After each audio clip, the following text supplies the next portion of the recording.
um pelo Espírito é dada a palavra da sabedoria, a outro pelo mesmo Espírito a palavra da ciência, a outro pelo mesmo Espírito da fé, a outro pelo mesmo Espírito os dons de curar, a outra a operação de maravilhas, e a outra a profecia, e a outra o dom de discernir espíritos, e a outra a variedade de línguas, e a outra a interpretação das línguas.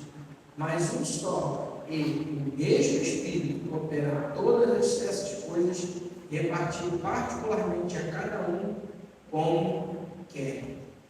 Pai, essa é a tua palavra que foi lida, e ela será estudada e aplicada nos nossos corações. Fala conosco, a tua igreja precisa ouvir a tua voz, em nome de Jesus. Amém. Vamos sentar.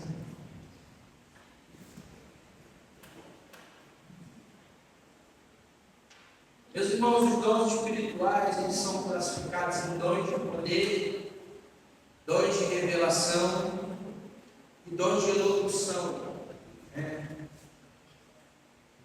São dons dessa lista aqui em 1 Coríntios 12.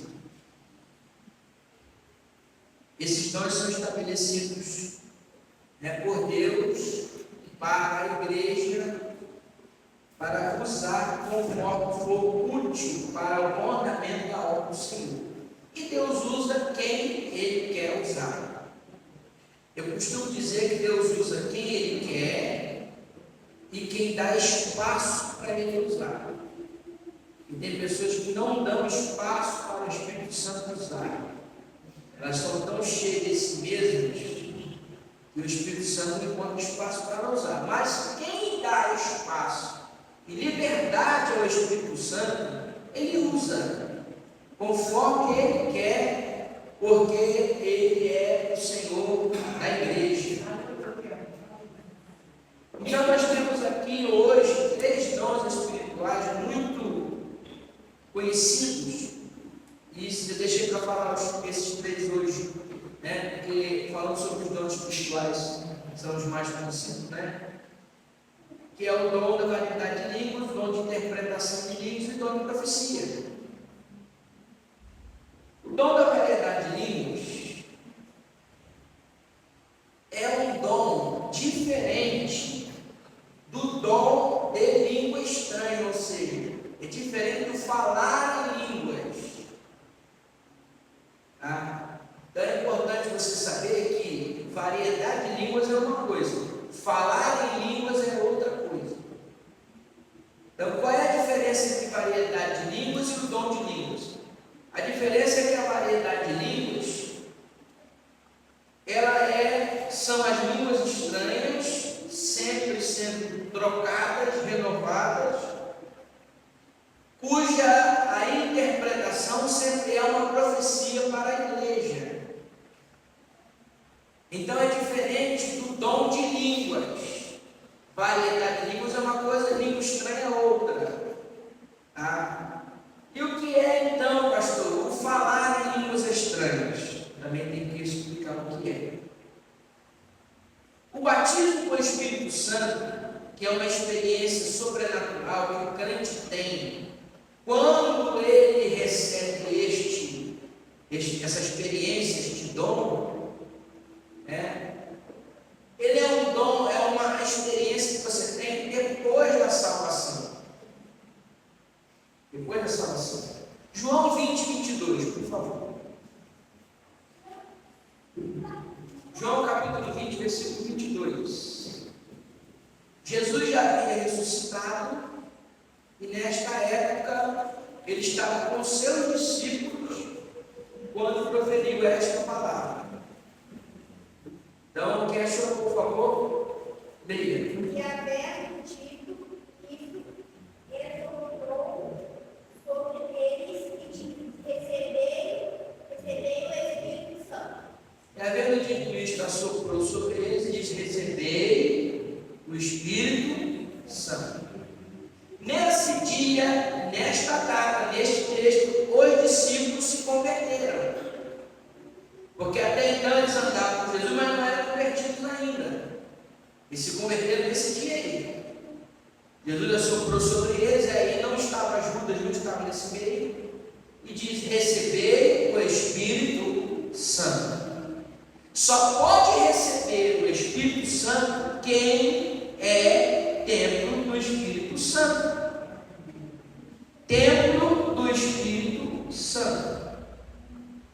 Conforme o apóstolo Paulo falou em 1 Coríntios 6, 19. 1 Coríntios 6, 19.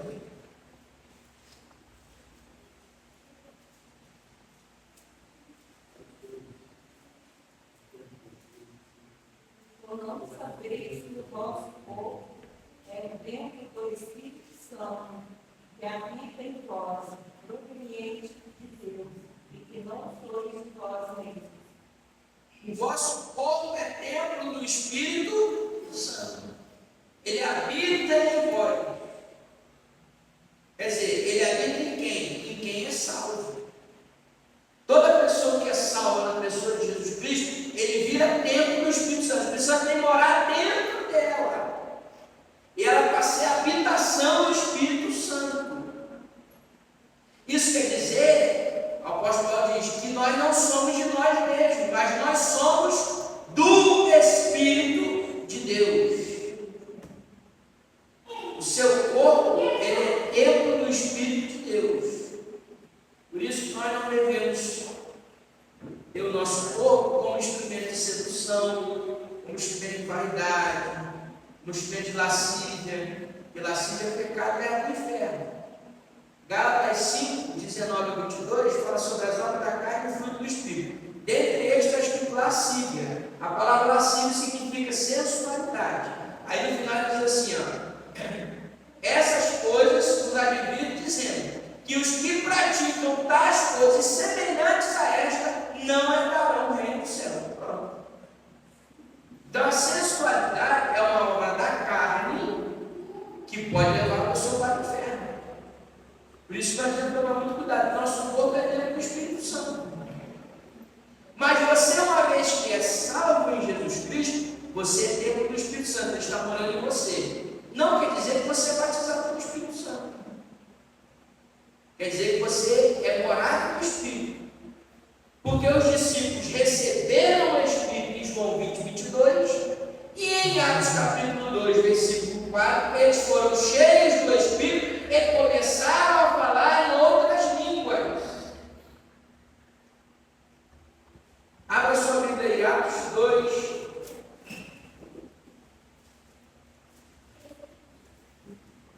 Atos 2, verso 1 em diante, vou citar aqui o texto.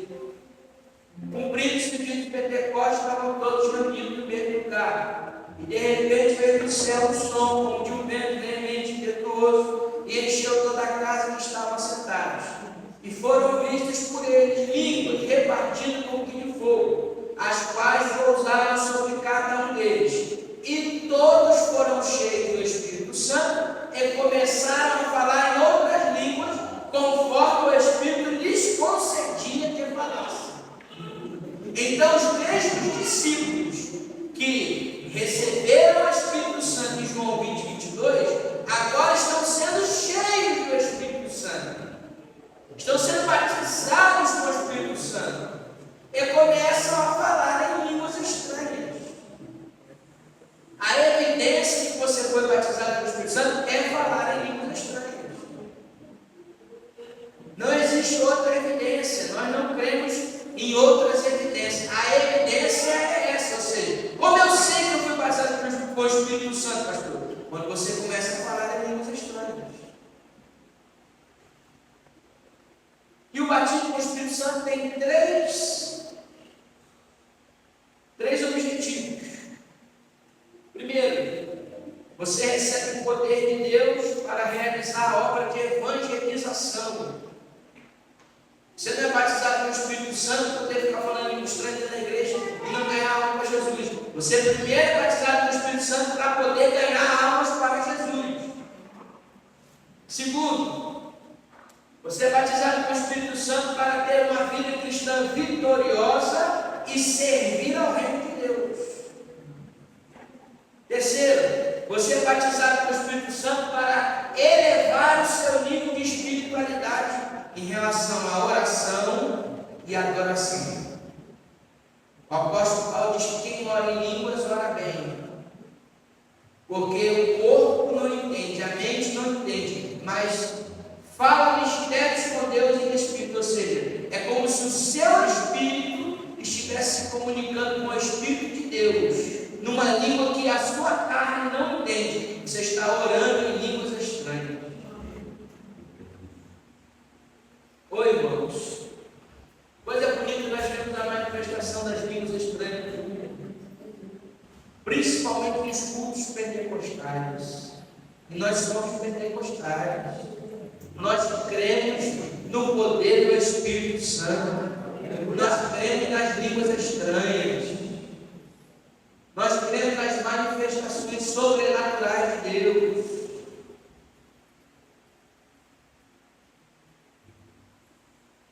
A Bíblia diz: quando os reunidos, um tem salmo, outro tem hino, outro tem cântico espiritual. 1 Coríntios 14, 26.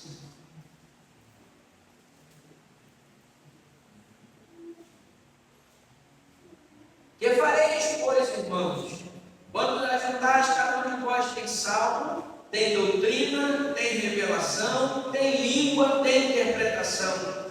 Faça-se tudo para a edificação. Carta do apóstolo Paulo aos Colossenses 4,16.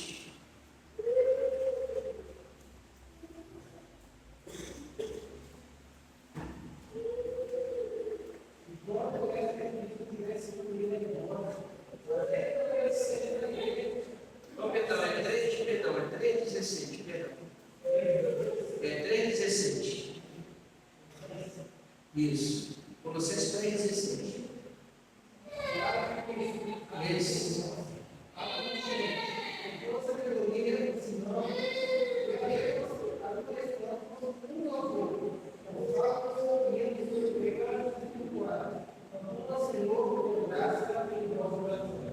Isso. A palavra de Cristo habite em vós abundantemente com toda a sabedoria, ensinando, admoestando os outros com salmos, hinos e cânticos espirituais. O que são os cânticos espirituais? Eu tenho certeza que o pessoal ali dos adolescentes ali, talvez não saiba o que é cântico espiritual. E alguns jovens. Por quê? Porque isso é uma coisa que nos nossos dias está em escassez. Quase não se vê alguém cantando em cânticos espirituais. O que é isso, pastor? O que é cântico espiritual? Cântico espiritual é quando alguém é tomado em cânticos em línguas estranhas. A pessoa está cantando em línguas estranhas.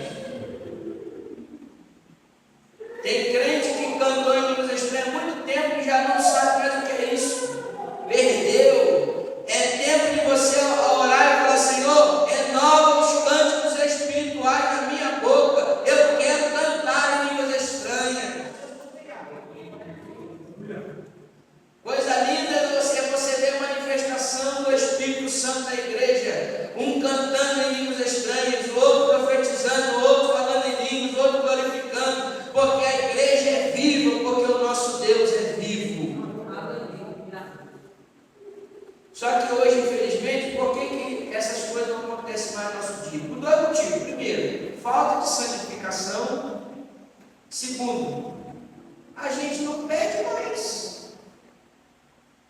A gente, quando vai orar, só pede assim: Deus abençoe meus filhos, dá um bom emprego, abençoe minha vida, me dá dinheiro, estou precisando disso, estou precisando daquilo, estou precisando daquilo outro. Mas a gente quase não ora mais pedindo: Senhor, me dá dons espirituais. Me dá línguas estranhas diferentes, renova as minhas línguas estranhas, me dá cânticos espirituais, me dá, Senhor, esta graça de chegar na tua casa, dobrar o joelho quando orar, já sentir a tua presença e falar em línguas estranhas. Esta deve ser a nossa oração. Aí a pessoa diz assim: a igreja hoje está fria. A igreja não está fria. Quem esfriou somos nós esfriamos. Porque o fogo do Espírito está aqui para ser aceso na sua vida, se você quiser e se você pedir. Mas aí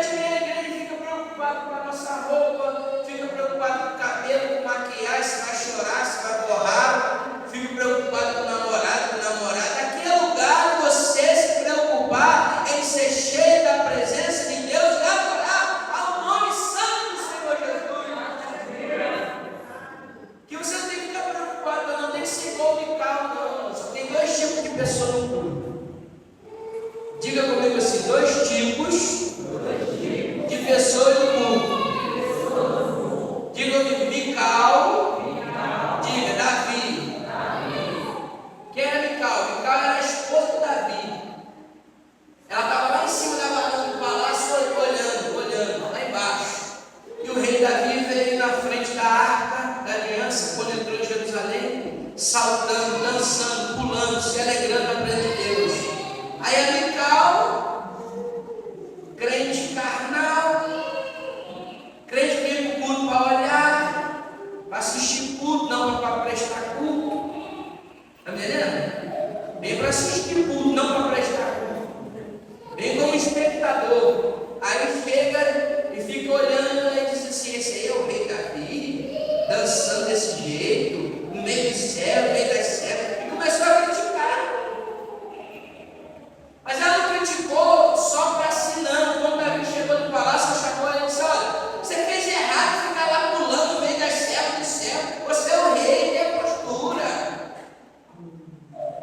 Davi olhou para ela e disse assim: a presença de Deus é que estava entrando em Jerusalém, e eu estava me alegrando na presença do Senhor. Existem dois tipos de crente, Mical e Davi. A Mical é aquela que fica reparando, criticando, falando, dizendo. E o Davi é aquele que vem para adorar, é aquele que vem para se derramar, aquele que vem para entregar, aquele que vem para glorificar o Senhor. Então você olha Mical ou Davi. Eu não estou dizendo que todo mundo vai pular, não, porque nem todo mundo pula. Está entendendo? Tem pessoas que vão nascer e querem morrer. Você cheio de Espírito nunca vai pular. Porque é o temperamento dela. Ela é mais acomedida, mais vergonhosa, mais tímida. Mas está adorando. Mas está glorificando. E não quer dizer também que todo mundo que pula está pulando no Espírito, não. Porque tem muito pula aí que está cara. Pessoas que passam o dia inteiro xingando palavrão, dando mal testemunho na rua, chega aqui e quer ficar pulando a noite, está na cara. Se não tiver endemoniado, está na cara. O dia inteiro na rua dando mal testemunho, andando de qualquer maneira na rua aí, mostrando as vergonhas. Vocês sabem o que eu estou falando, vocês sabem. Aí chega aqui e quer ficar pulando, profetizando. Vai pular e profetizar em outro lugar. Aqui não, aqui é Assembleia de Deus, aqui é coisa séria. É coisa séria. A evidência de que você foi batizado com o Espírito Santo é falar em línguas estranhas. A variedade de línguas, então, ela é diferente do falar em línguas. Variedade de línguas é quando Deus te dá várias línguas estranhas e essa língua estranha traz uma profecia para a igreja. E isso é o dom de variedade de línguas. É diferente do falar em línguas. Quem tem o dom de variedade de línguas não fala para si, mas fala para todos. 1 Coríntios 12, 30, por favor.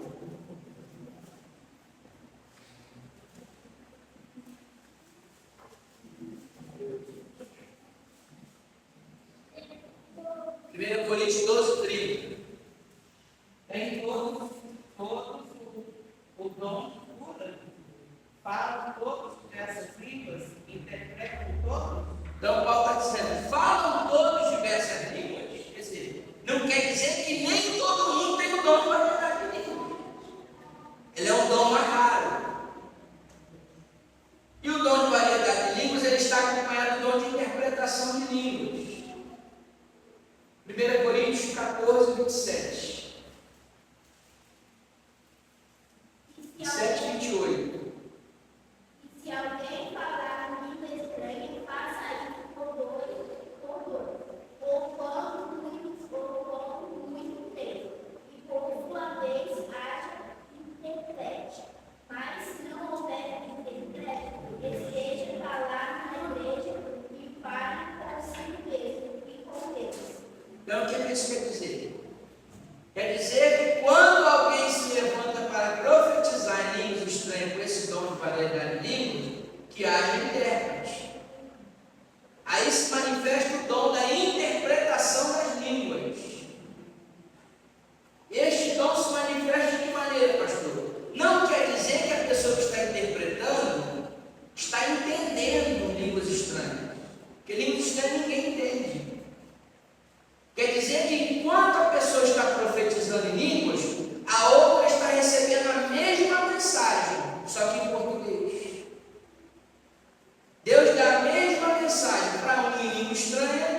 para outro em português. Aí você me pergunta, pastor, mas por que Deus dá uma mensagem em língua estranha e a outra mensagem em português? Por que não dá outra mensagem em português? Porque quem está falando em línguas estranhas está falando pelo Espírito para o Espírito. E quem está falando na língua inteligível está falando para o entendimento. A profecia é tão profunda em línguas estranhas que ela não vai só no seu entendimento, ela vai dentro do teu espírito. Por isso que existem profecias em línguas estranhas e interpretação de línguas. O dom de interpretação de línguas é um dom que eu pedi muito a Deus. Pedi muito, Deus me deu. Algumas vezes uma pessoa está falando línguas estranhas e Deus me dá a interpretação. A pessoa está profetizando, ou ela está cantando um hino espiritual e eu estou ouvindo. Estou entendendo. Ou ela está glorificando a Deus de uma maneira muito profunda. É coisa linda. Eu estou incentivando você nesta noite. Peça a Deus este dom. Senhor, me use nas interpretações das línguas estranhas. Eu quero ser usado na interpretação de língua. Aí quando levantar um irmão falando línguas estranhas bem alto, Deus vai falar no seu coração tudo que ele está falando. Interprete. Coisa linda ver essa manifestação de Deus no nosso meio. Mas são dons que as pessoas não pedem. Deus quer dar dons à igreja. Basta a igreja pedir, basta a igreja querer, basta a igreja buscar, irmão. Busque a Deus, peça a Deus. Senhor, me dá o dom de variedade de línguas, renova minhas línguas estranhas, me dá o dom de interpretação de línguas. Coisa linda. E por último, o dom de profecia. Vou gastar um tempinho a mais sobre ele, porque é um dom que hoje está na moda, né? Dom de profecia. Dom de profecia é entregar a mensagem de Deus para a igreja, ou para alguém. Isso pode ser manifestado de forma direta ou de forma pela palavra, pela pregação da palavra. De modo que quando alguém está pregando, tal pessoa está profetizando. Mesmo que não esteja dizendo assim diz o Senhor. Se ela estiver pregando, ela está profetizando. Por exemplo, hoje, agora, eu estou ensinando a vocês. Eu estou profetizando. Isso significa que enquanto um profeta está falando, o outro deve se calar e esperar a sua vez. Se alguém se levantar para profetizar na hora que está alguém pregando, não quer dizer que a pessoa está na carne, quer dizer que ele não soube esperar a sua vez. Que isso, pastor? Tem vez de profetizar? Tem. Volta lá em 1 Coríntios 14. Eu vou ler aqui. Verso 29 em diante. Falem 2 ou 3 profetas e os outros julguem. Eu vou falar sobre julgar a profecia também, para ensinar vocês como julgar a profecia. Mas se a outro que estiver assentado foi revelado alguma coisa, cale-se o primeiro. Porque todos podereis profetizar, uns depois dos outros, para que todos aprendam e todos sejam consolados. E os espíritos dos profetas estão sujeitos aos profetas, porque Deus não é Deus de confusão, senão de paz, como em todas as igrejas dos santos. O que é que Paulo está falando? Ele está dizendo o seguinte: se tem um irmão profetizando na igreja, e o que está sentado for revelado alguma coisa, ele espera quem está profetizando terminar, para então ele levantar e profetizar também. Todo mundo pode profetizar, cada um na sua vez. Porque a profecia é para a edificação da igreja. E Deus não é Deus de confusão. Tudo deve ser feito com decência e ordem na presença de Deus. Volta lá no versículo 1, no capítulo 14, do 1 Coríntios. Paulo está dizendo: segui o amor e procurai com zelo os dons espirituais, mas principalmente o de profetizar. Aí olha o que ele diz: porque o que fala língua estranha não fala aos homens senão a Deus, porque ninguém o entende. Em espírito fala de mistérios. Mas o que profetiza fala aos homens para edificação, exortação e consolação. O que fala fala língua estranha edifica-se a si mesmo, mas o que profetiza edifica a igreja.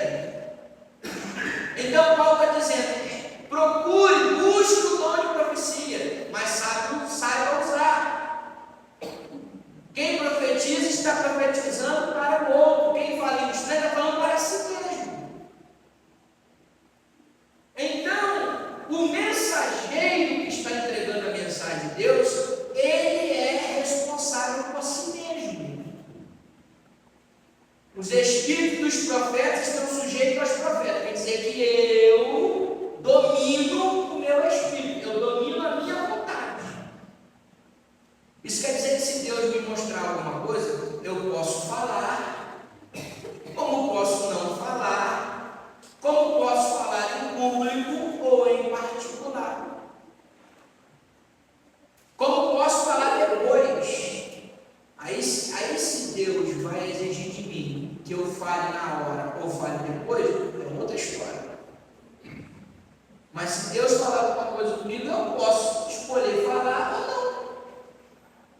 Porque eu tenho domínio sobre mim mesmo.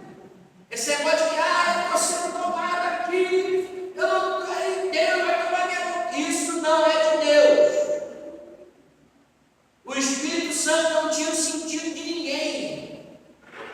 Quem fica possuído sem sentido nenhum é aquele que está possuído por espírito maligno. O Espírito Santo não tira o sentido de ninguém. Não, eu estava fazendo isso, mas não sabia nem o que eu estava falando. Não existe isso.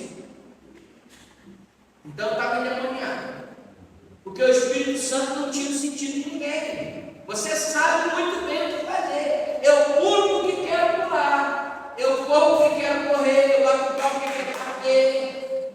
Eu salto o que eu quero saltar. Não, o Espírito Santo está dominando a minha carne e me controla. Isso não existe. Eu tenho que controlar as minhas emoções. É porque o culto, ele também mexe com as nossas emoções. Então, essa questão de pular, saltar, isso é emocional.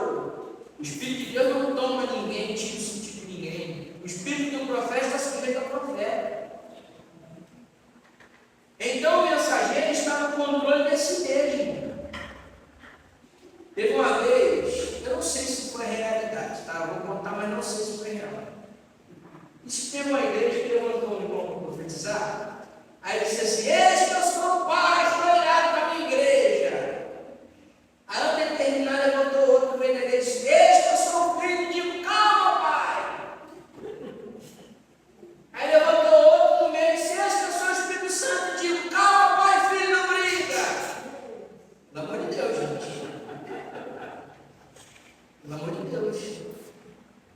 Nós precisamos ter entendimento e julgar as profecias.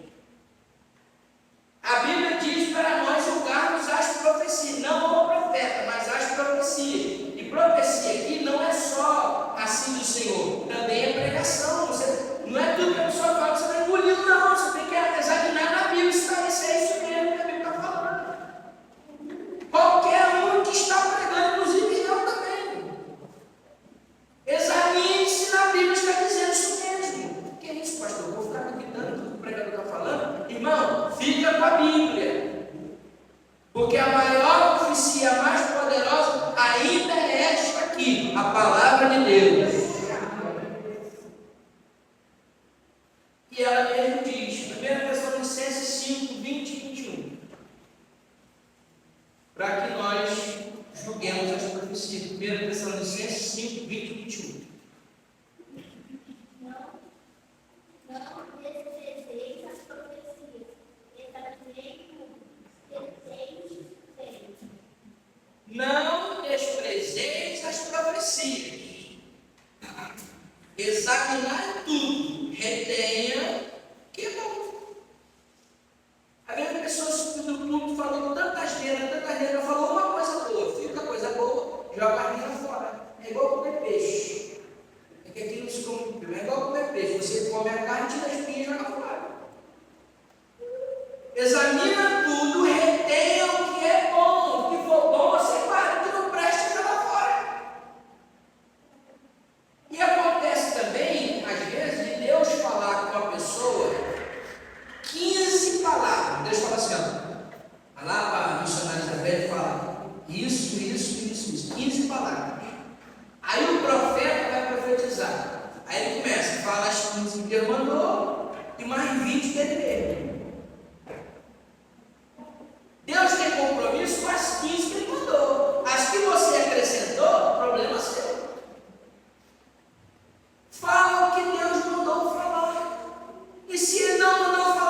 às vezes antes de dormir, você abre o TikTok aí de noite, aí tem esse profeta lá.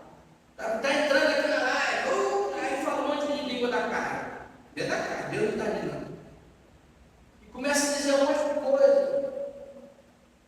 Aí as pessoas dizem, não, pastor, mas acertou. Irmão, deixa eu falar uma coisa para você. Uma pessoa que está acordada 2 horas da manhã, ou ela está trabalhando, ou ela está com um problema muito sério que está tirando o sono dela. Aí ela abre o TikTok, 2 horas da manhã, está com um problema, tirando o sono dela, chega lá, o cara está dizendo, Deus vai dar solução para esse problema. Não. Você que entrou aqui agora na live, olha, Deus está me revelando aqui, você está com problema sério de família. Quem é que não tem problema de família? Fala para mim. Você que está entrando aqui na live agora, Deus está tentando te dizer que vai chegar a providência para você. Quem é que não está precisando de dinheiro? Se você não estiver precisando, eu te passo o meu Pix, você pode mandar para mim.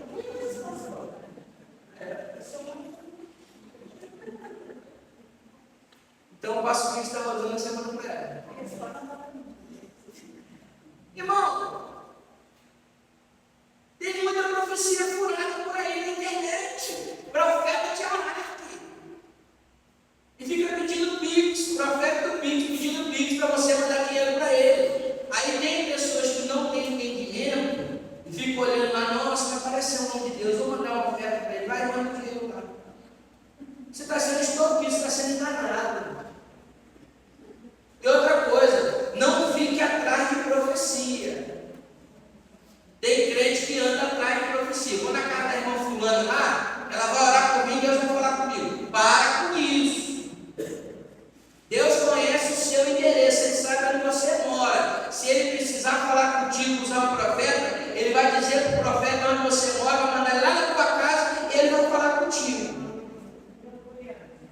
A Bíblia diz que os sinais seguirão os que creem, não é os que creem seguirão o sinal. Para de ir atrás de sinal. Ah, vou lá ver que está do fulano de tal lá tem milagre. Aqui milagre. Aqui também tem milagre.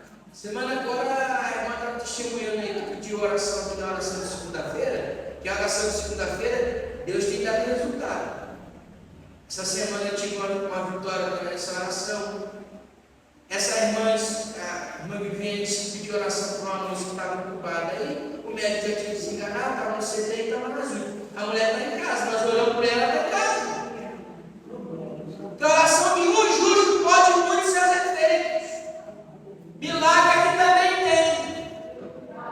E Deus, se quiser fazer milagre, Ele faz milagre até agora no culto de doutrina. Você está sentado aí e Jesus pode te curar onde você estiver, te libertar de dar vitória, fazer milagre na sua vida aqui agora. Milagre aqui também tem. Porque milagre não é sinal, não é sinal para você ficar seguindo, não. Não fique seguindo sinais. Siga Jesus. Siga a palavra de Deus. Seja alimentado pela palavra de Deus nesta noite. Receba a força do céu nesta noite sobre a tua vida.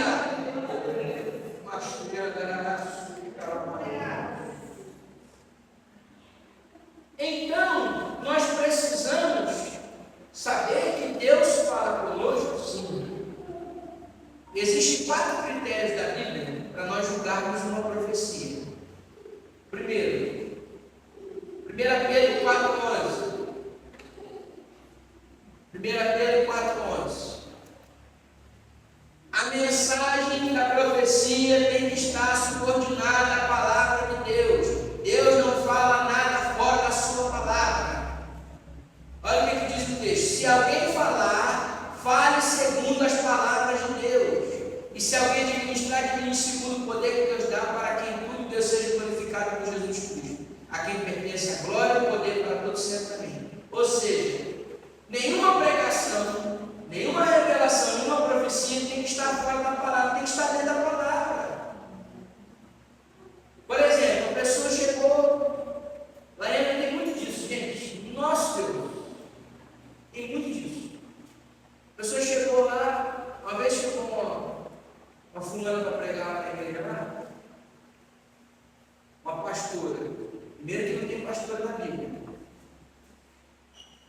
Se você me provar que é pastor da Bíblia, eu mudo meu conceito. Na Bíblia não tem pastora, não. Não existe pastora na Bíblia, não. Aí foi pregar, aí começou. Deus me revelou, eu peguei o pão da ceia, orei, aí o pão da ceia, Deus mandou eu subir no monte e enterrar, né? Então, aí, como eu já tinha ensinado a igreja só olhou para minha cara assim, eu só fiz assim, ó. Aonde que está escrito na Bíblia que você tem que ir para o monte e enterrar alguma coisa? Ou enterrar ou desenterrar? Ah, não, mas Deus me revelou. Deus te revelou nada. Deus não fala nada fora da sua palavra. Você está na carne.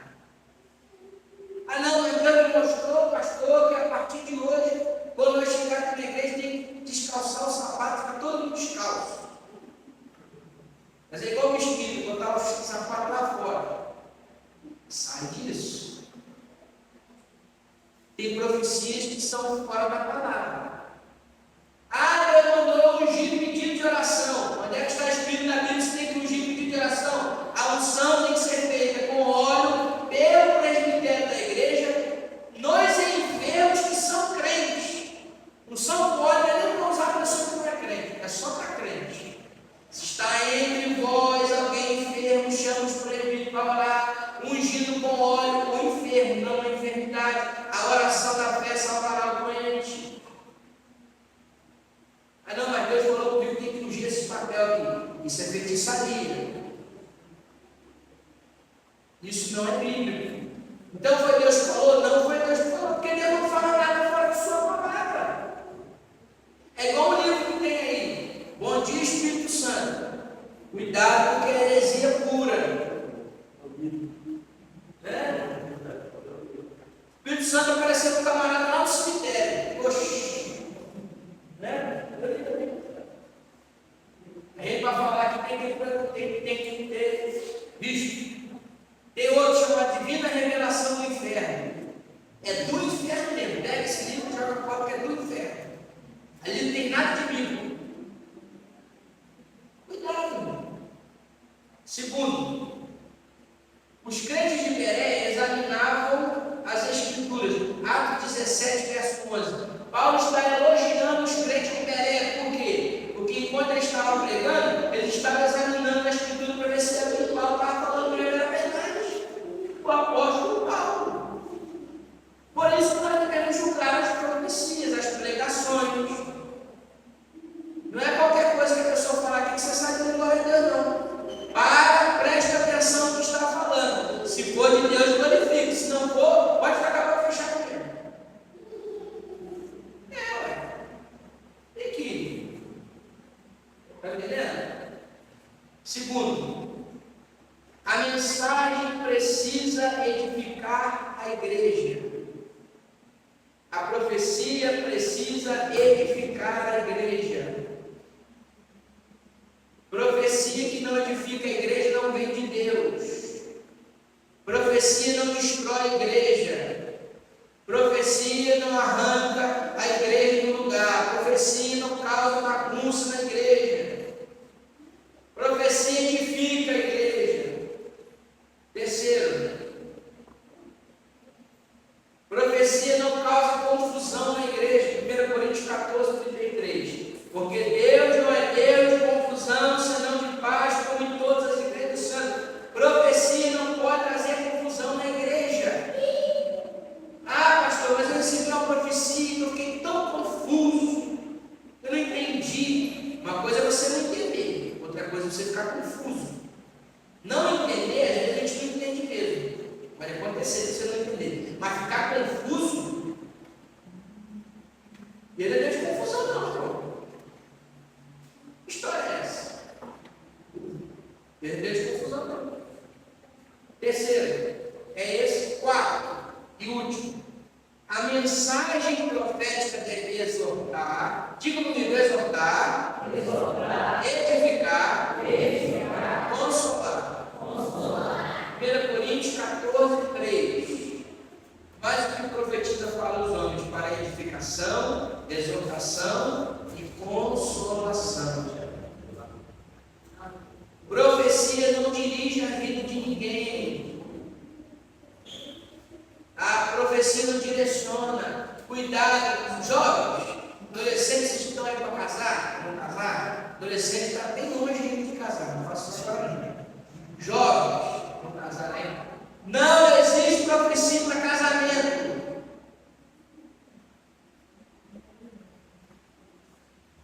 O que existe é gente querendo palpitar na sua vida. Tá? Uma vez eu fui porque eu sempre tenho muito pessoal de oração. Aí eu fui fazer uma oração na casa da irmã lá em cima do morro. Tinha uma menina lá comigo lá, uma jovem também, nós éramos os únicos jovens que estavam nessa oração. Aí a irmã olhou e viu com 2 jovens de oração, falou: "Eis te digo, essa é tua, me agrada."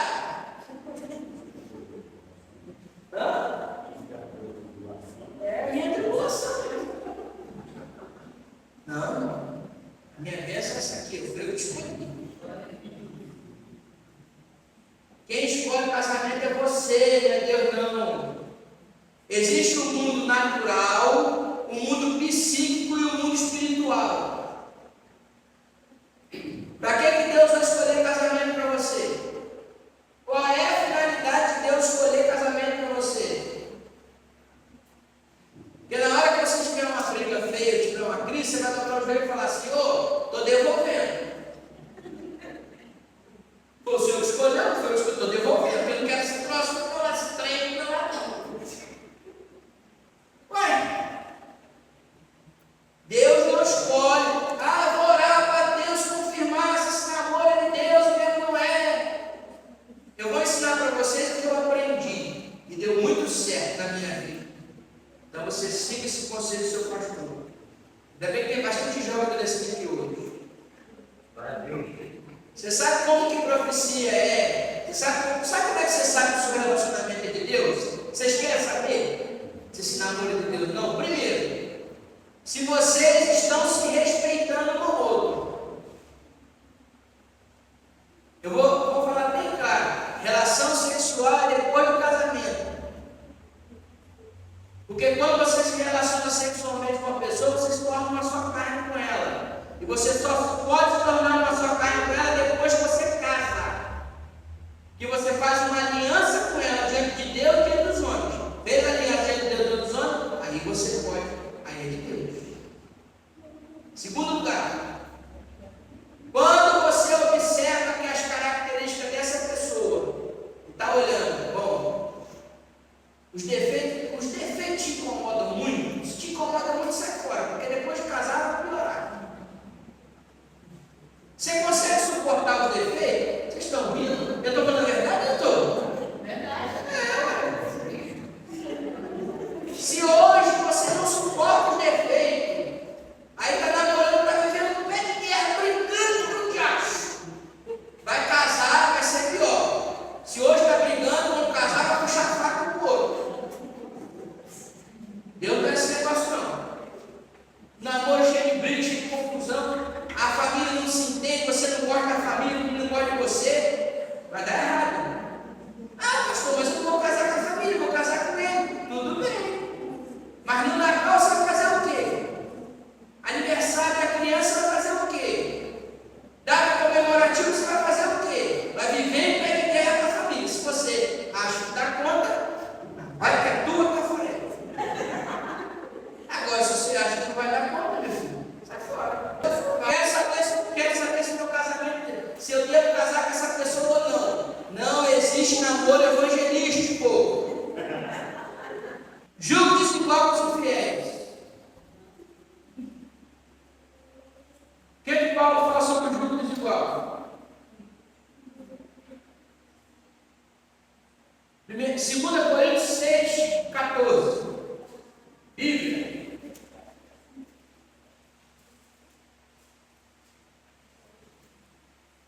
Qual que é? 2 Coríntios 6, 14.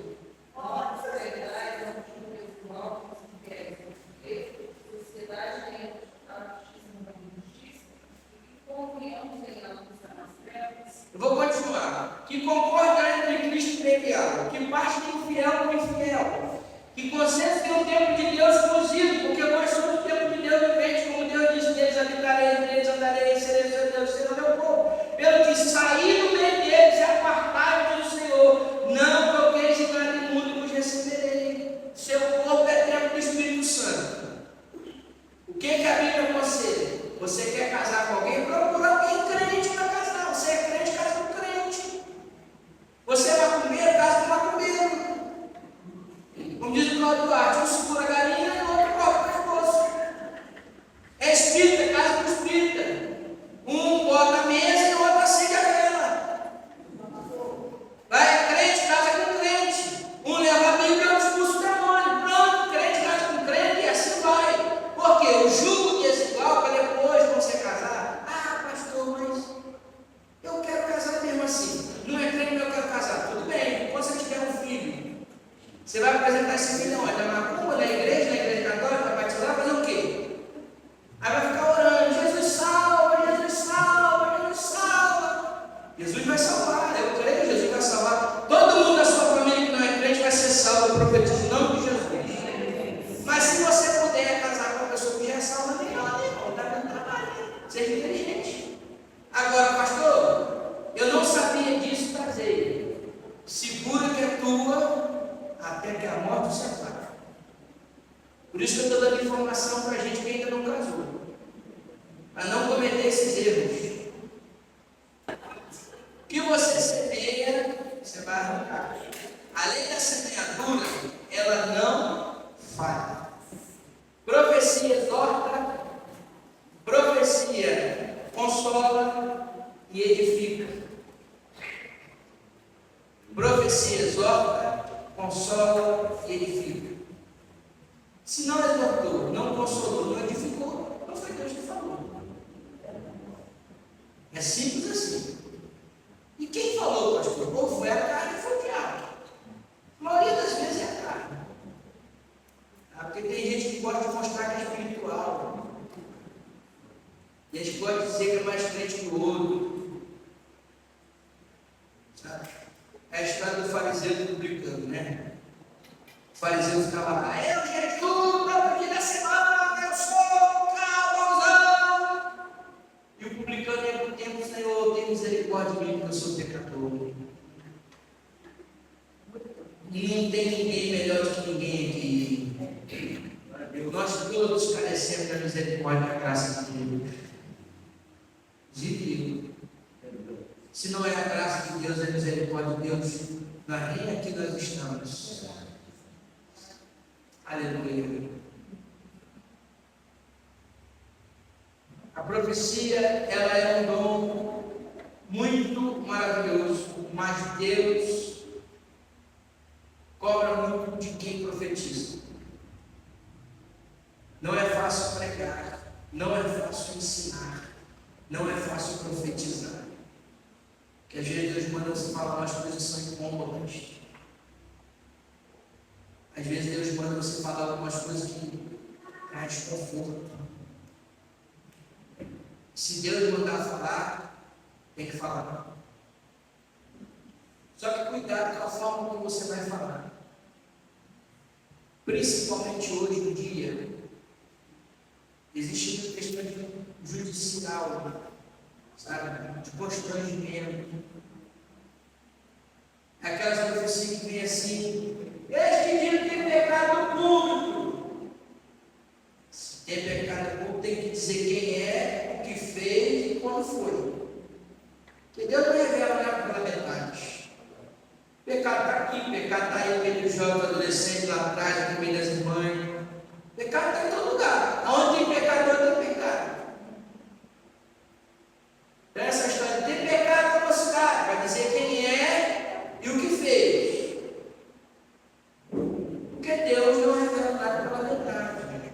Não brinquemos, não cuidado com brincadeira, com línguas estranhas, com profecia. Não entristeça o Espírito Santo, Paulo disse aos Efésios, não entristeçais o Espírito Santo que está selado para a vida da redenção. Brincadeiras com línguas estranhas. Depois você vai ficar uma pedra de gelo, gelada aí, sem sentir nada. E vai ficar dizendo, por que, Senhor? Eu não sinto a tua presença. Você brinca com coisa séria. Então não brinque com coisas espirituais. São coisas muito sérias. As coisas de Deus são coisas sérias. Eu gosto de brincar, gosto de rir, mas tem coisa que eu nem sequer chego perto. Porque tem brincadeiras que ofendem ao Espírito de Deus. Nós temos que saber o que é que entristece o Espírito Santo. Bom? Deus nos abençoe em nome de Jesus. Ficamos com essa palavra.